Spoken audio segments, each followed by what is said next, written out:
Салам достор, кайрадан биз силер менен аналогиялар боюнча, окшоштуктар боюнча экинчи сабакта жолугушуп отурабыз.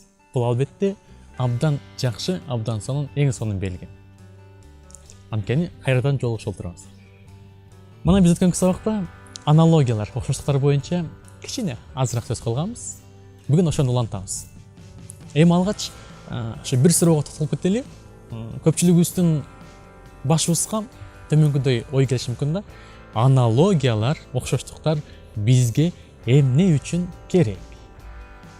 Не зарыл аны үйрөнүп окуп? Келиши мүмкүн да, туурабы? Ошого азыраак жооп берүүгө аракет кылайын. Мына карап көргүлө. Бул биздин азыркы учурдагы илимий технологиялык өнүгүүнүн бирден бир негизги таянычы бул аналогиялар, окшоштуктар. Бардык окшоштуктар. Мына карап көрөлү.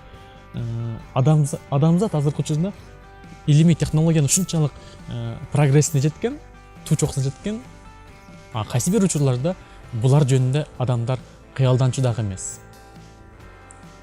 Жөн гана түшүнө кирбей турган нерселер, бирок азыркы учурда келип жетти. Бул өнүгүүнүн башкы таянычы айттык, аналогиялар, окшоштуктар. Кантип ошондой болушу мүмкүн? Мына алып көрөлү. Адамзат учууну кыялданган. Кайсы бир мезгилде учууну кыялданган, кыялдар болгон. Бирок азыркы мезгилде бул кыял эмес. Биз үчүн кадимки көрүнүш. Анткени биз азыркы учурда учактар менен, самолеттор менен аба жиреп, асман кезип учуп жүрөбүз. Мына карап көргүлө. Самолет турат. Эми ойлонуп көрөлү. Ушуну албетте адам өзү ойлоп тапкан албетте. Бирок толук эмес. Бардыгын адам өзү ойлоп тапкан десек, анда биз кып-кызыл жалганчы болобуз. Эмне үчүн?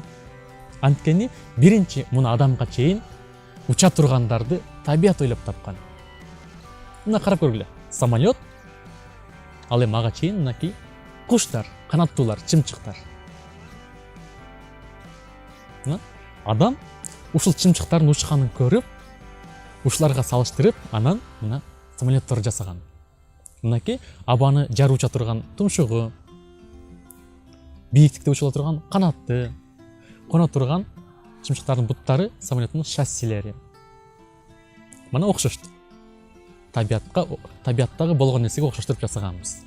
Албетте бул жерде толук эле табияттагы маселен чымчыктардан, канаттуулардан көч жүрүп алып эле жасап койгонбуз деп айта албайбыз. Албетте адам өзү дагы ойлоп таап көп нерселерин кошкон, бирок жалпы белгилери боюнча окшош да. Аналогияда ушул сыяктуу да окшоштуктар. Биринчи жалпы белгилери боюнча окшоштуктар, андан соң аны деталдаштырабыз. Биринчи жалпы белгилери, экинчи анан кийин майдалап бөлүп кете беребиз. Мына уча тургандар деп калдык, карайлы. Мына чымчык, канаттуулар.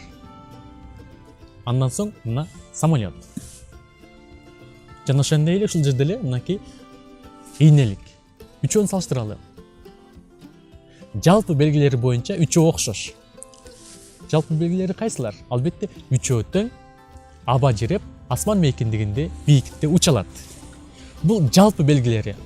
Ал эми ушуну деталдаштырып, майдалап бөлүп кетсек, ийнелик дароо оюндан чыгат. Эмне үчүн? Себеби ийнелик деле самолет менен чымчыктар сыяктуу уча алат, бирок сырткы көрүнүшү боюнча булардан бир аз айырмаланып турат. Демек ушул жерден дароо ийнелик четтеп чыгат. Ал эми калган дагы майда бөлүктөрү боюнча чымчык менен самолет окшош.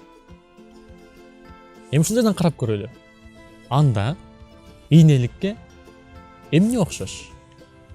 Адам ушу ийнеликтен бир нерсени ойлоп тапканбы? Ушуга окшоштуруп. Албетте бул кыргыз тилинде айтканда тиги учак же вертолет. Мына карап көрөлү. Экөө тең учат, экөөнүн тең сырткы көрүнүштөрү 100% болбосо дагы окшоштуктар бар. Мына аналогия.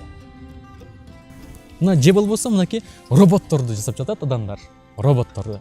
Роботторду кимден окшоштуруп, кимге окшоштуруп жасап жатат? Албетте бизге, адамдарга окшоштуруп, максималдуу түрдө адам сыяктуу ой жүгүртүп, адам сыяктуу сезим туюмга ээ болсо экен деген аракет менен роботтор жасап жатат. Асмандан алышкан жок. Демек роботтордун аналогу биз.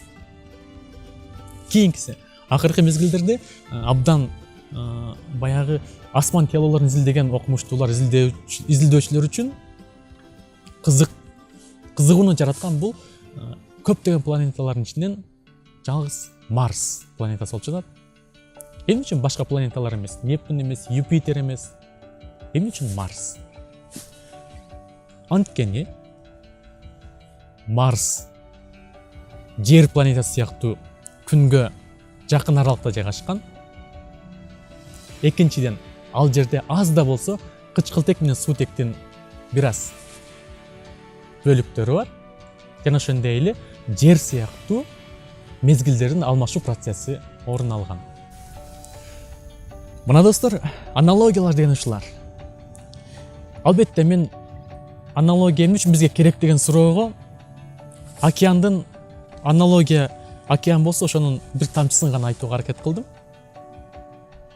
Калган бөлүмдөрүн мүмкүн болсунча өзүңөр изилдеп, иликтеп, үйрөнүүгө аракет кыласыңар деп ойлойм. Ушуну менен бүгүнкү сабагыбыз жыйынтыктады. Ал эми аналогиялар боюнча, окшоштуктар боюнча 3-сабагыбызда жолугушканга чейин сак, саламаттуу